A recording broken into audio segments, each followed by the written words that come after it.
तो जोरदार तालियों के साथ अभिनंदन करिए केंद्रीय मंत्री ज्योतिरादित्य सिंधिया का। सिंधिया जी नमस्कार। नमस्कार अमित, कैसे हो? मैं बिल्कुल ठीक हूं।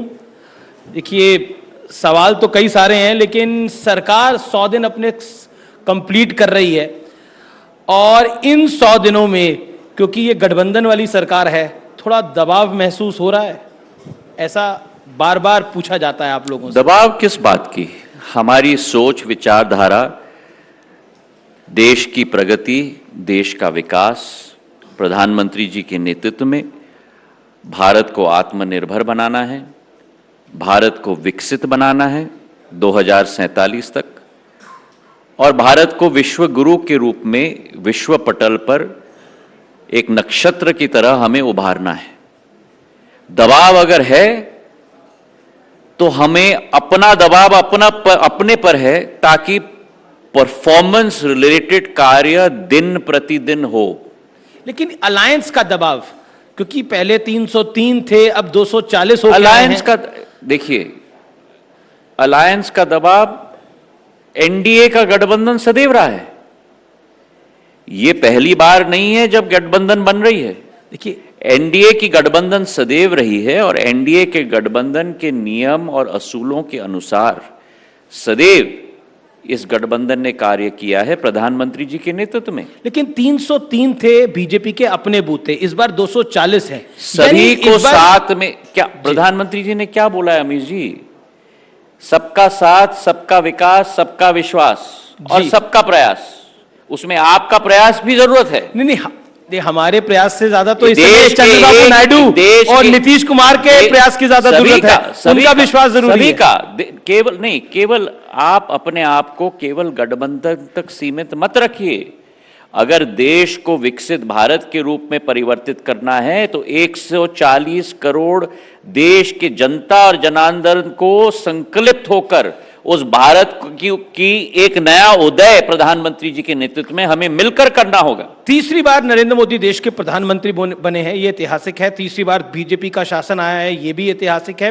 तो इन 100 दिनों में मोदी 3.0 में ऐसे कौन से 3 बड़े काम हैं जो आपको लगता है वाकई गेम चेंजर है? पहले तो मैं कहूंगा कि इस देश में कभी भी 11 लाख करोड़ का कैपेक्स का प्रोग्राम इस देश के इतिहास में कभी नहीं हो पाया है।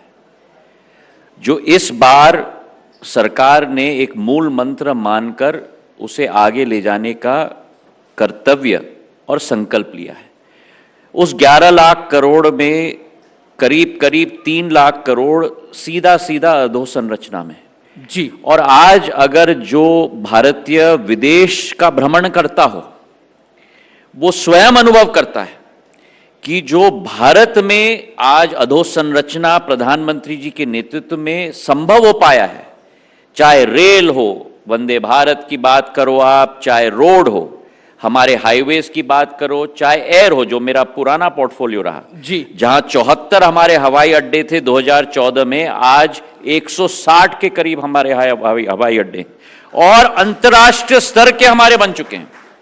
न्यूयॉर्क और फ्रैंकफर्ट और लंदन में जाओगे तो आपका बैगेज नहीं मिलेगा, पर इंडिया में आपका बैगेज घूम नहीं हो जाता। सुरक्षा, सर्विस, क्वालिटी लेवल्स हमारी अंतर्राष्ट्रीय स्तर की।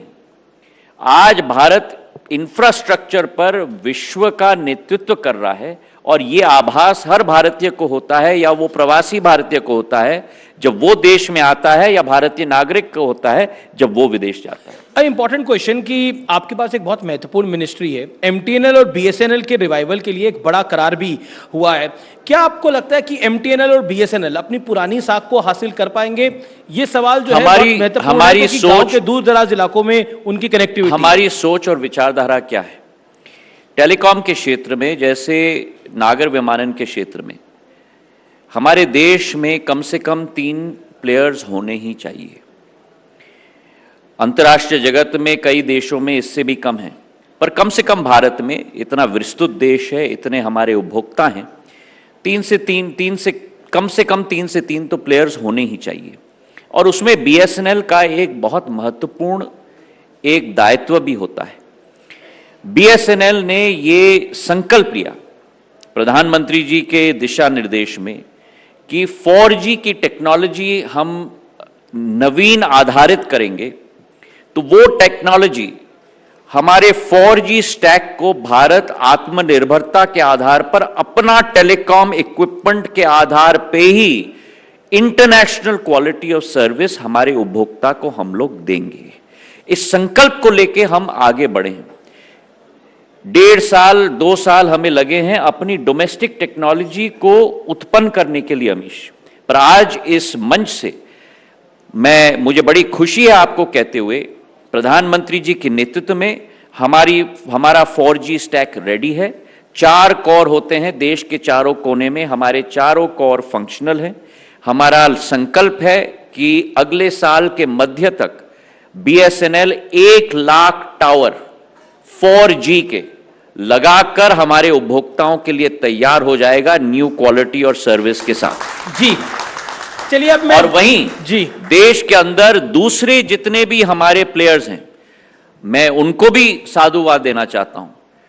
विश्व का सबसे जल्द 5G रोल आउट विश्व में कहीं भी हुआ है तो वो भारत में हुआ है, जहां 21 महीने में 4.5 लाख हमारे BTS टावर्स पर लग चुके हैं और 98% देश का पूरा 5G के अंतर्गत आज आ चुका है। एक कंज्यूमर के लिए मैं सवाल पूछ रहा हूं, ये टैरिफ क्यों बढ़ता जा रहा है लगातार, इस पर आप क्या कहना चाहते हैं? कोई कैपिंग लगेगी? मैं धन्यवाद देना चाहता हूं आपको यह प्रश्न पूछने के लिए, और इसके लिए आपको जो वर्तमान की पद्धति है उस पर हमें थोड़ा समझना होगा। पहले 5G नेटवर्क लेआउट करने के लिए पिछले 3 वर्षों में करीब 4.5 लाख करोड़ रुपए का निवेश हुआ है। जी, किसी भी इंडस्ट्री में निवेश होता है तो उस इंडस्ट्री की रिटर्न भी होनी चाहिए। 4.5 लाख करोड़ निवेश अधोसंरचना में टावर्स लगाने के लिए, कोर लगाने के लिए, रेडियो एक्सेस नेटवर्क लगाने के लिए, BTS लगाने के लिए, रेडिएट करने के लिए, इंस्ट्रूमेंट्स लाने के लिए एक मामूली सम नहीं होता। दूसरी बात, अगर 2014 में आप देखें तो पर मिनट हम लोगों का टैरिफ होता था 50 पैसे पर मिनट। आज टैरिफ क्या है? 3 पैसे पर मिनट, मतलब 95% गिरावट हुई है पिछले 10 वर्षों में। और वहीं डेटा की अगर आप बात करो तो 1 GB डेटा भारत के अंदर 285 रुपए होता था 2014 में। आज वही 1 GB डेटा 9 रुपए 85 पैसे हो चुका है। जी, 90% गिरावट हुई है। विश्व स्तर पर अगर आप एक पैकेज देखो, मैं आपका थोड़ा समय ले रहा हूं, SMSs का 2 GB का और वॉइस का, तो करीब करीब $9 है हमारे पड़ोसी देशों में, करीब $12 से $15 है यूरोप के देशों में, और करीब करीब $20 है अमेरिका में। भारत में $1.50। इस अगर टैरिफ के लेवल से अगर 10% वृद्धि हुई है तो जो आज वॉइस 3 पैसे पर मिनट है वो 3.3 पैसे पर मिनट हो चुका है। केवल इतनी वृद्धि हुई है, और आज भी हमारा टैरिफ विश्व का सबसे लोएस्ट टैरिफ पूरे वर्ल्ड में अगर है तो वह इंडिया में। ठीक है, लेकिन मैं अब 2024 के चुनावों पर आता हूं। एक नैरेटिव चलाया गया कि संविधान बदल देगी भारतीय जनता पार्टी, और OBC पिछड़े वर्गों में इस नैरेटिव को उत्तर प्रदेश में जगह भी मिली, महाराष्ट्र में भी जगह मिल गई, मध्य प्रदेश जैसे राज्य में जगह नहीं मिली। इसको आप कैसे देखते हैं? क्या ये बड़ा चैलेंज है? क्या विपक्ष अपनी टोन सेट करके ले गया और एक सेटबैक लगा बीजेपी को? देखिए, कथनी और करनी में कभी अंतर नहीं होना चाहिए। जो दिल में संकल्प हो, मन में संकल्प हो, उस संकल्प के आधार पर मनुष्य को, संगठन को, सरकार को चलना चाहिए। प्रधानमंत्री जी ने जिस दिन से उन्होंने शपथ ली है, यह संकल्प लिया है कि उनकी विचारधारा में केवल 5 जाति हैं इस देश में: किसान, महिला, युवा, गरीब। और इन 4-5 जातियों के लिए दिन रात सरकार को और हम सबको कार्य करना होगा। लेकिन नुकसान तो हुआ। मैं सुन लीजिए ना मेरी बात जी। आज सबसे ज्यादा सांसद अगर पिछड़े वर्ग के और एससी और एसटी के अगर हैं तो वो भारतीय जनता पार्टी में है। अगर भारतीय जनता पार्टी के मंत्रिमंडल को आप देख लो तो इतिहास में आजादी से आज तक सबसे ज्यादा अगर एससी, एसटी और ओबीसी मंत्री अगर हैं तो भारतीय जनता पार्टी के मंत्रिमंडल में। और जो लोग कहते थे हमारे अनुसूचित जाति, जनजाति, पिछड़े वर्ग के बारे में, वही लोगों ने पिछड़े वर्ग की रिजर्वेशन आरक्षण के बिल का विरोध किया था जब वो लाया गया था। आज उनकी बोलती बदल रही है। लेकिन सिंधिया, जिन लोगों ने बाबा साहब अंबेडकर को चुनाव में हराया था, कांग्रेस पार्टी ने बाबा साहब अंबेडकर के विरुद्ध कैंडिडेट खड़ा किया, किसी और दल ने नहीं खड़ा किया। कांग्रेस पार्टी ने खड़ा करके बाबा साहब अंबेडकर को हराया। आज वो पार्टी मेरे अनुसूचित जाति के बारे में बात कर रही है। और तो और क्या मैं क्या कहूं, उनके नेता ने तो स्पष्ट कर दिया कि उनकी क्या सोच है। हम आरक्षण खत्म करेंगे, ये अमेरिका में जाके घोषणा कर दी। तो आरक्षण कौन खत्म करने वाला है? वो पूर्ण दूध का दूध और पानी का पानी अमेरिका की जनता के सामने भारत की जनता को दिखा दिया है। लेकिन फिर भी उनका नैरेटिव ये कुछ राज्यों में तो काम करा। क्या आपको लगता है कि इसके पीछे एक ये भी कारण था कि बीजेपी अपने मैसेज को डाउन द लाइन नहीं पहुंचा पाई कुछ राज्यों के अंदर, स्पेशली उत्तर प्रदेश? भारतीय जनता पार्टी देश के एक एक नागरिक के लिए जी जान लगाकर कार्य कर रही है। अगर आप देखो, जो पिछले 10 वर्षों में पूरा काया पलट चुका है। मैंने आपको अधोसंरचना की बात की, 90,000 किलोमीटर के हाईवे थे, आज 1.5 लाख किलोमीटर के हाईवे। रेल रोड्स की आप बात करो, हाईवेज की आप बात करो, 11 किलोमीटर बनते थे, आज 33 किलोमीटर बन रहे हैं। उज्ज्वला योजना में करीब करीब हमारी 10 करोड़ महिलाओं को गैस का कनेक्शन दिया गया है। किसान सम्मान निधि की योजना के आधार पर देश के 12 करोड़ किसान के खाते में डायरेक्ट आज 6,000 रुपया हर वर्ष पहुंच रहा है। बीच में लाइन काटने वाला कोई बचा नहीं है अब। अच्छा जी। आयुष्मान कार्ड योजना के तहत 28 करोड़ लोगों को, जिनके घर में कोई और देखने वाला नहीं था, आज भारतीय जनता पार्टी, प्रधानमंत्री जी मोदी जी की सरकार ने 5 लाख रुपए का कवरेज उनको दिया जी। ये चीजें मामूली चीजें नहीं है कि जो हम मुंह से शब्द निकाल दें। एक एक व्यक्ति को कवरेज देना कितना कठिन कार्य होता है, और 28 करोड़ लोगों को कवरेज देना ये कोई मामूली बात नहीं है अमीश। आज भारत बदल रहा है, भारत बदल चुका है, भारत अग्रसर हो रहा है, और विश्व पटल पर प्रधानमंत्री जी ने भारत का नाम अग्रसर कर आपने विश्व पटल की बात करी। राहुल गांधी अमेरिका में थे, उन्होंने बोला हमारे देश के जो चैलेंज है हमारे देश के सामने, वो सिख भाई अपनी पगड़ी पग डाल पाएंगे नहीं डाल पाएंगे, कड़ा पहन पाएंगे नहीं पहन पाएंगे, गुरुद्वारे जा पाएंगे नहीं जा पाएंगे। इस बयान को आप कैसे देखते हैं? देखिए, जो व्यक्ति भारत के नाम को झुकाने का कार्य करे विश्व के किसी भी मंच पर, इससे कोई निम्न स्तर की बात नहीं हो सकती। आज जिस पार्टी ने मेरे सिख समाज के विरुद्ध नरसंहार किया था, जिस पार्टी ने ऑपरेशन ब्लू स्टार किया, आज वो मेरे सिख भाइयों की बात कर रहे हैं, और वो भी सरासर झूठ। आप और हम सब लोग गुरुद्वारा में जाते हैं, हम सब लोग अपने सिख भाइयों के साथ कंधे से कंधे मिलाकर कार्य कर रहे हैं। पर क्यों बोला गया, क्यों बोला राहुल गांधी ने, क्यों बोली ये बात? 10 साल हो गए, अब 15 साल होने वाले हैं। लेकिन वो तो कह रहे हैं अब देखिए अब हम डबल हो गए हैं, पहले 45-42 होते थे, अब 98-99 हो गए हैं। अरे भाई, खड़गे नहीं थे तो ये भी बोला। देखिए, मुझे कोई कठिनाई नहीं, मैं कांग्रेस पार्टी को बधाई देना चाहता हूं कि उनके नंबर 52 से अब 99 हो गए, ठीक है, उनको बधाई देता हूं, पर उनको ये भी निवेदन करना चाहता हूं, और मैं निवेदन करना चाहता हूं कि असलियत को पहचानें। और असलियत क्या है अमीश? असलियत ये है कि अगर आप कांग्रेस पार्टी के 2014 के आंकड़े ले लो, अगर आप कांग्रेस पार्टी के 2019 के आंकड़े ले लो, और अगर आप कांग्रेस पार्टी के 2024 के आंकड़े ले लो, और तीनों नंबर को आप जोड़ लो,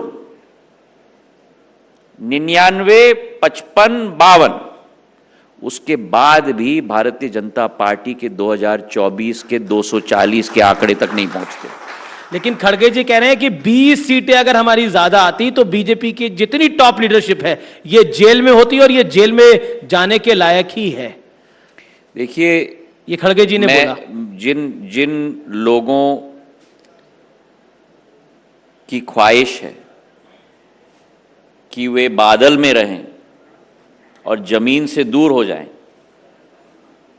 आज असलियत यह है कि प्रधानमंत्री नरेंद्र मोदी जी जैसे पहले एक नेता है इस देश के आजादी से आज तक के समय में, जिनको देश की जनता ने एक बार नहीं चुना, 2 बार नहीं चुना, पर तीसरी बार फुल मेजॉरिटी के साथ सरकार में स्थापित किया। लेकिन जी, और इसको पहचानने, मानने और जानने के बदले में अगर ये सपने देखना चाहते हैं तो सपने देखते रहें।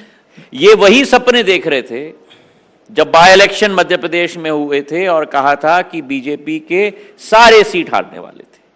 ये वही सपने देख रहे थे जब 2023 में विधानसभा का चुनाव हुआ मध्य प्रदेश, राजस्थान और छत्तीसगढ़ में, और कहा था कि तीनों जगह हमारी सरकार बन रही है। ये वही सपने देख रहे थे जो 2024 में लोकसभा का चुनाव हुआ और बोला कि इस बार तो इंडी गठबंधन की सरकार बन रही है। जनता ने इनको अपना चेहरा दिखा दिया है। जनता ने इनको कह दिया है कि अपने गिरेबान में झांके। अगर कोई झांकना नहीं चाहता तो आप और हम क्या करें? जी, लेकिन आखिरकार राहुल जी के एडवाइजर कौन है? मैं क्या जानूं? तो आप तो खुद कांग्रेस में रहे, इसलिए मैं सवाल पूछ रहा हूं, कौन है? मैं क्या जानूं? फिर भी आपको तो जानकारी होगी, ऐसी एडवाइस दे कौन? ना मुझे इसकी ज्ञान है, ना मैं ज्ञान जानना चाहता हूं। तो जी, तो बदले राहुल आपको नई लोकसभा में नजर आ रहे हैं? मुझे तो कोई फर्क दिख नहीं रहा। कोई फर्क नहीं दिख रहा। अब भाषण कहते हैं कि थोड़ा एग्रेसिव देते हैं। और देखिए, मैं ये बोलना चाहता हूं आपको, भाषण देने से देश नहीं बनने वाला। मेहनत, मशक्कत और सही को सही और गलत को गलत कहते हुए देश बनता है।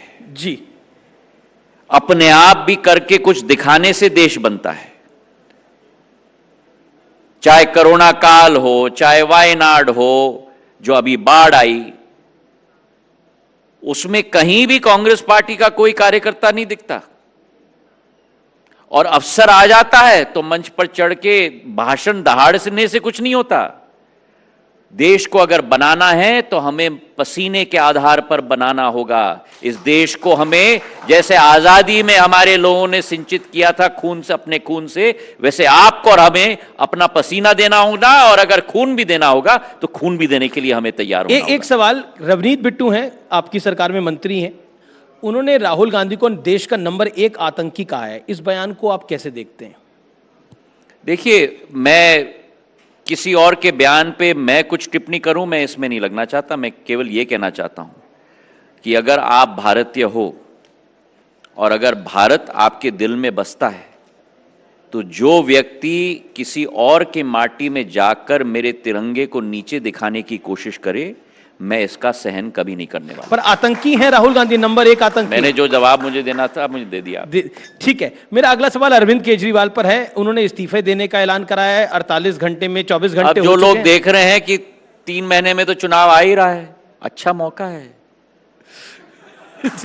मौका किसके लिए? एडवांटेज ले लो। जनता, पुरानी कहावत है जी, जनता सब जानती है। आप जितना भी छुपने की कोशिश करोगे, जनता सब जानती है।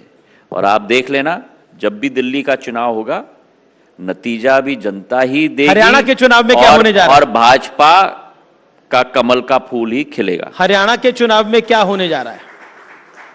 मेरा तो पूर्ण विश्वास है कि चाहे हरियाणा हो, चाहे महाराष्ट्र हो, सभी राज्यों में प्रधानमंत्री जी का नेतृत्व और राज्य स्तर के नेतृत्व के आधार पर भारतीय जनता पार्टी को पूर्ण बहुमत और आशीर्वाद प्रदेश की जनता की तरफ से मिलेगा। बहुत बहुत शुक्रिया सिंधिया जी, आप हमारे मंच पर बहुत आए, आपने धन्यवाद अपनी अमीश। बात को रखा। बहुत बहुत धन्यवाद। बहुत बहुत कृपया आप कुछ देर के लिए मंच पर बने रखिएगा और मैं अनुरोध करूंगी न्यूज 18 इंडिया और हिंदी डिजिटल के मैनेजिंग एडिटर ज्योति कमल जी से वो मंच पर आए और हमारे खास मेहमान का धन्यवाद दें।